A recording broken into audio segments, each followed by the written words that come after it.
Well, hi there. Warm welcome. You're watching Blueprint Explosive Exclusive, and I'm Meghna Deka. Well, ladies and gentlemen, the World Economic Forum at Davos this year has a distinctly Indian flavor. A desi tadka, if you please, in the Swiss Alps. As snow blankets the mountains, India's political heavyweights have arrived there with power poses, promises, and proclamations. Telangana's Revanth Reddy, the Chief Minister, Andhra's Chandrababu Naidu, Maharashtra's Naidu Fadnavis are just some of the big names who have landed there, along with Karnataka's DKS. All of them pitching what's being billed as perhaps signing the mother of all deals. At least that's what the promised land says. But beyond the photo ops and the flashbulbs, questions are now getting louder. The Congress has been scoffing at the Davos, the desi strength that we have seen in Davos. They are calling it a vanity project. Not a vision, but vanity. In fact, the Congress says that a taxpayer-funded photo shoot dressed up as a global outreach. Critics are asking, if investment is the goal, then why the Swiss Alps and why not on Indian soils? They're also saying that there you have Indian chief ministers meeting Indians, you have Indian companies meeting other Indian companies, there are MOUs being signed by Indian states and Indian companies, but not here in India, but in Switzerland. So is Davos truly the promised land for deals, or has it become a political picnic with power branding, as the Congress calls it? Well, tonight we are going to cut through the spectacle to ask what's real, what's optics, and who's truly benefiting. Because remember, at the end of it, it is your and my, the taxpayers' money, which funds the state pavilions, the India pavilions at Davos as well. But of course, if there are investments, you and I benefit as well. But let's tell you first about the states which hope to hit the jackpot when it comes to Davos.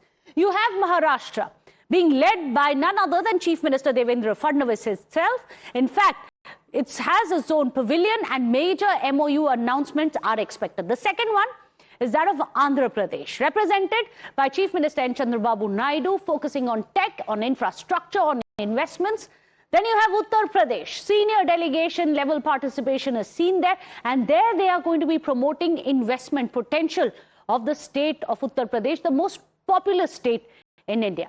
Next one, Assam, making its first Davos appearance. This is going to be under the stewardship of Chief Minister Hemanta Biswa Sarma. He is going to be highlighting green energy and semiconductors. Then you have the state of Madhya Pradesh. Chief Minister Mohan Yadav is attending. He's pitching for tourism in Madhya Pradesh about technology and green energy.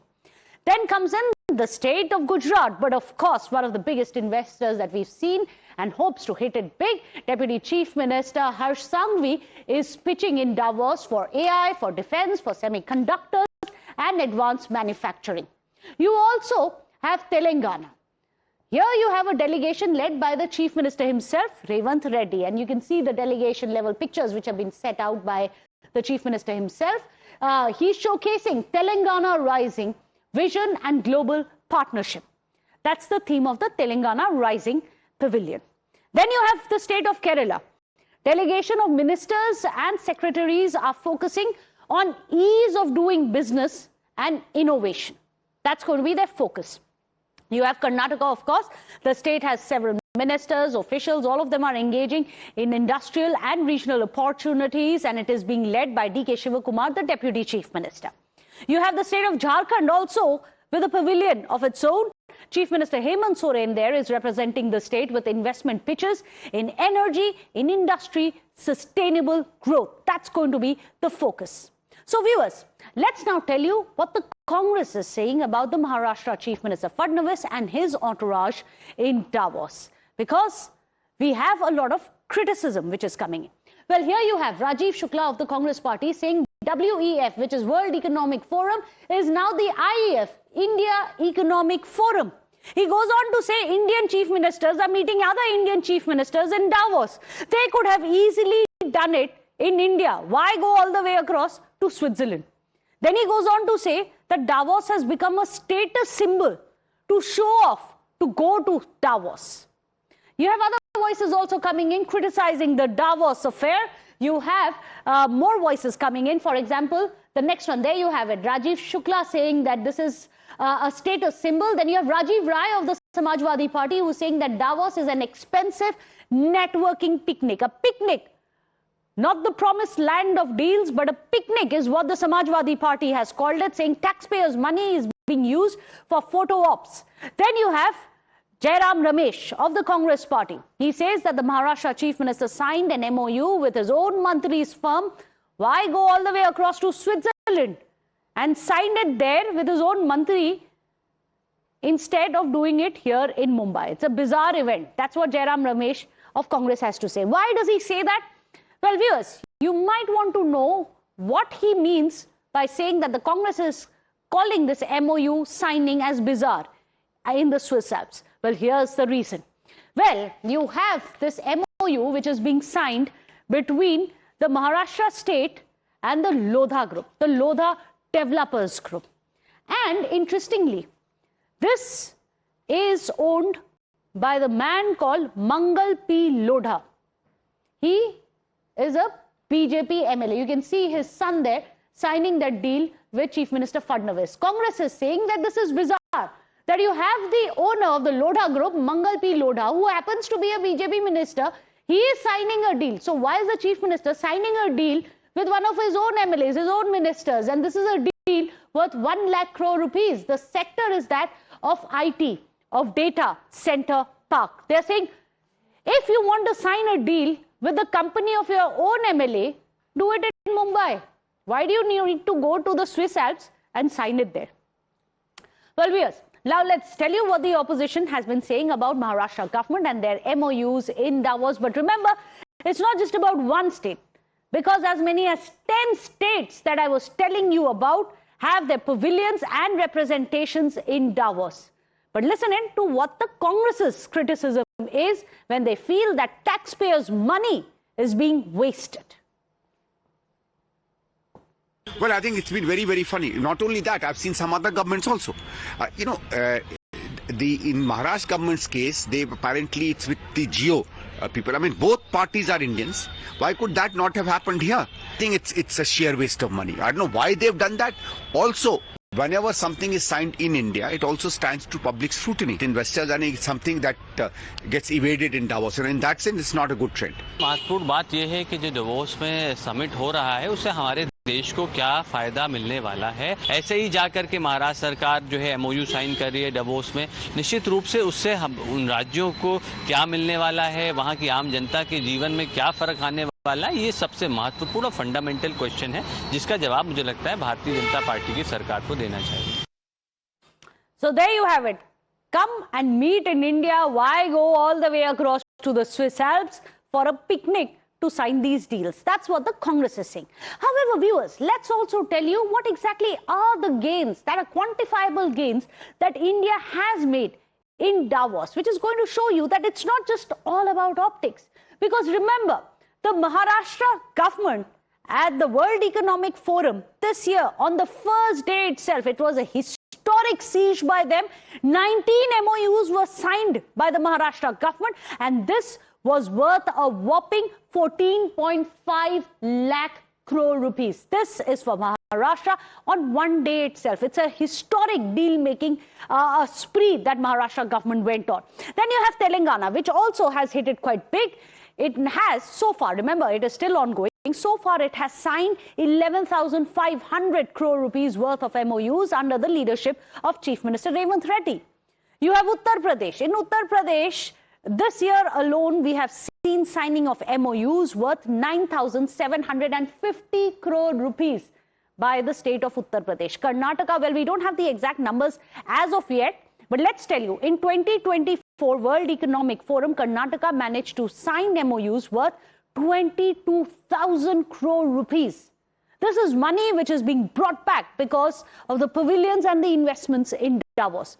But viewers, let's get you what exactly it is that the President of European Commission, Ursula von der Leyen, had to say about the impending India-EU trade deal and what exactly Devendra Fadnavis has to say about why he's signing it. Because While you have the opposition on one hand saying that it is just a waste of taxpayers' money, there have been a lot of developments in signing deals at Davos. Listen in to why it was important. We are on the cusp of a historic trade agreement. Indeed, some call it the mother of all deals. One that would create a market of 2 billion people, accounting for almost a quarter of global GDP. And crucially, that would provide a first-mover advantage for Europe with one of the world's fastest growing and most dynamic continents. I want to reiterate that we are not just looking at the amounts of MOU, we are looking at the sectors, and we are looking at how knowledge is transferred, how technologies are transferred, and how FDI is coming. Now viewers, let's tell you why it is so important to show your presence in Davos. Why does Davos really matter to India? Well, this is the first reason. Opportunity. The opportunity to tell India's story, to showcase it at a time when you have the topmost leaders of the world, be it President Trump, be it Macron, be it Ursula von der Leyen, be it Mike Carney. The topmost global leaders are going to be right there in Davos. They will be watching the India story. Second, it is one of the biggest gatherings that you have, one of the most high-profile gatherings, where it is expected not just the world leaders, but the biggest companies, the biggest investors of the world are going to be there. It may not immediately translate into an MOU, may not immediately translate into a pact, but it also is sharing of resource, understanding of what the global trends are. Also, there are about 3,000 participants, and this is going to be across 130 countries who are going to be participating in it. They are going to be watching India's story. India is going to see globally where we stand. Fourth, this is a gathering of nearly 850 top CEOs. 850 top CEOs of the world are going to be there in Davos.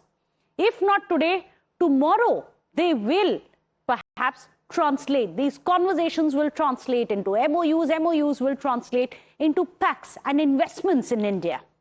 It is also a crucial platform to woo investors, to tell them what India is worth, to showcase what India is capable of, what these states are capable of.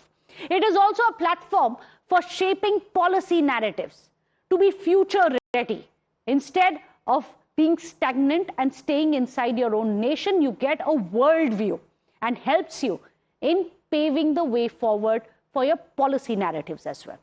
Of course, one of the big developments that we expect is that it may just be paving the way for a historic India-EU FTA. We already had Ursula von der Leyen, the chief, who's come out and said that this is going to be the mother of all deals. She's, of course, going to be in India in a few weeks from now, but this Davos is going to be paving the way forward for this historic India-EU FTA.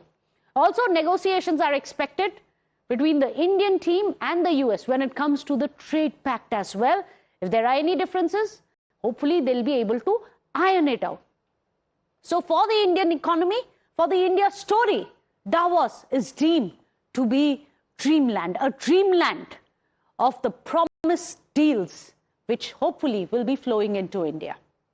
Let me go across to our panelists. Joining us today on the show, we have Deepak Reddy, national spokesperson of the TDP.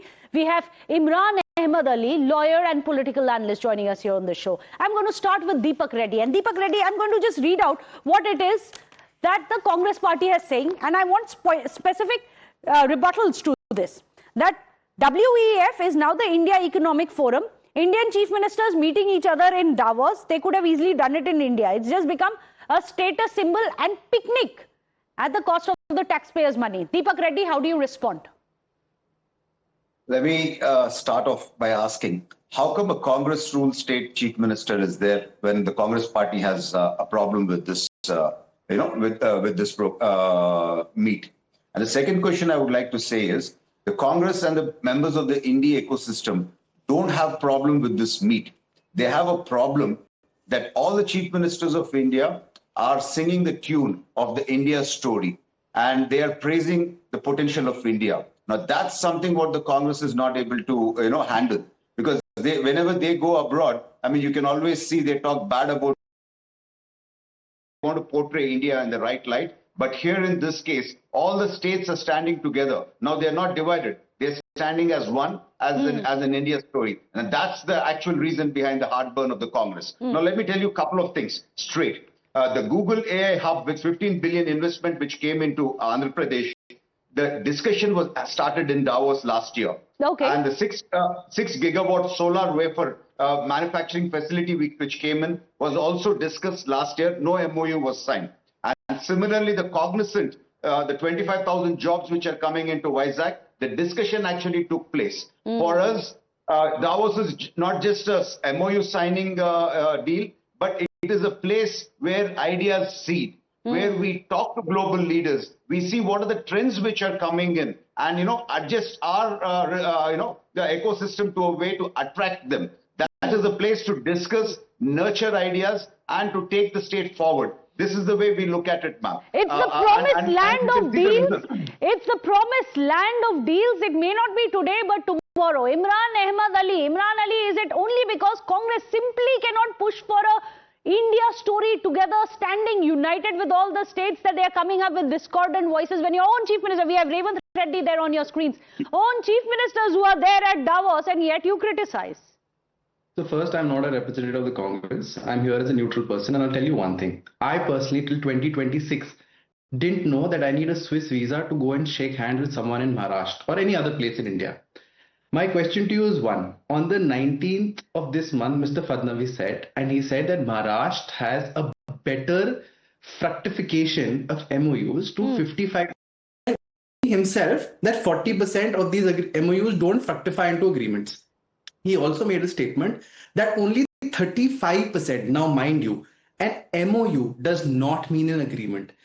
The problem with Davos... It's a promise for an agreement. It may, however, turn into an agreement. It's not a promise. Legally, it's not a promise. The problem with Davos MOUs is A, they announce very large numbers. B, there is a time period of 7 to 15 years, and these are all non-binding. The question which you also asked my friend on the panel was one.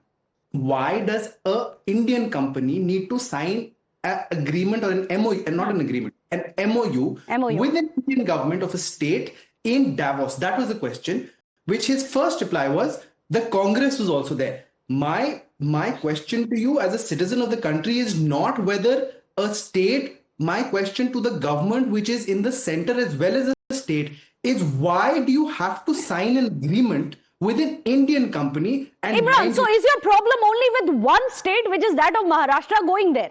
Because there are Congress, there is JMM, there is Jharkhand, there is Gujarat, every state is there. Either you have a problem with all 10 of them, saying you are wasting the money, or else you don't have a problem with either. Absolutely. My question again to my friend is another one. When you have investment summits like Magnetic Maharashtra, you have Assam's advantage, and Magnetic Maharashtra brought multiple investments. There was 2.0, but the last one was held in 2020.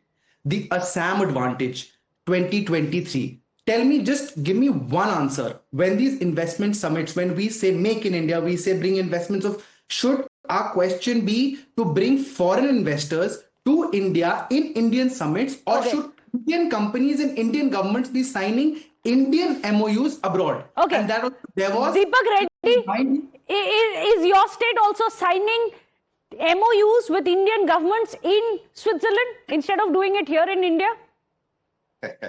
Ma'am, as I gave you an example earlier, you've given me a couple of foreign firms, international firms. What about Indian firms?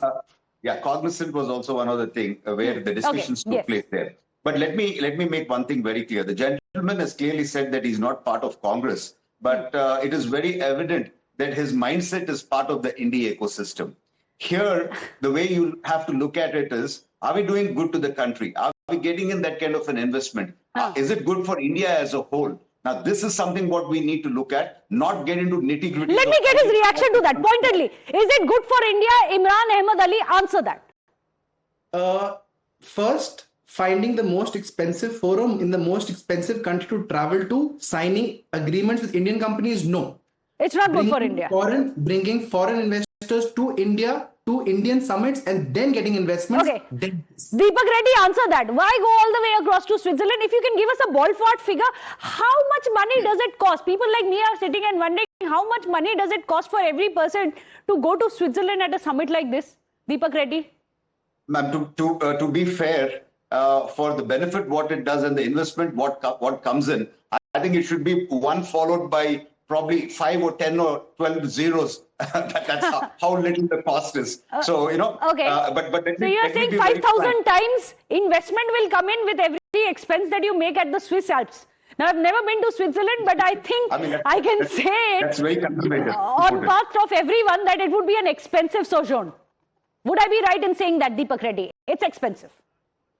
Absolutely not, because unlike certain chief ministers early, like Jagan Mohan Reddy, we don't take private aircrafts, and we try to minimize our costs, and we are responsible, and we see to that we do. Whatever is being done there is to the fair enough. Imran Ali, whatever money we are spending, we'll get 5,000 times X, 5,000X in investments to the very same state.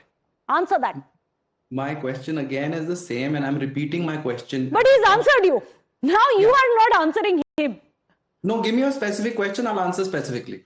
His specific answer is, whatever, if we are spending 500 rupees, we'll get over 50,000 rupees for that.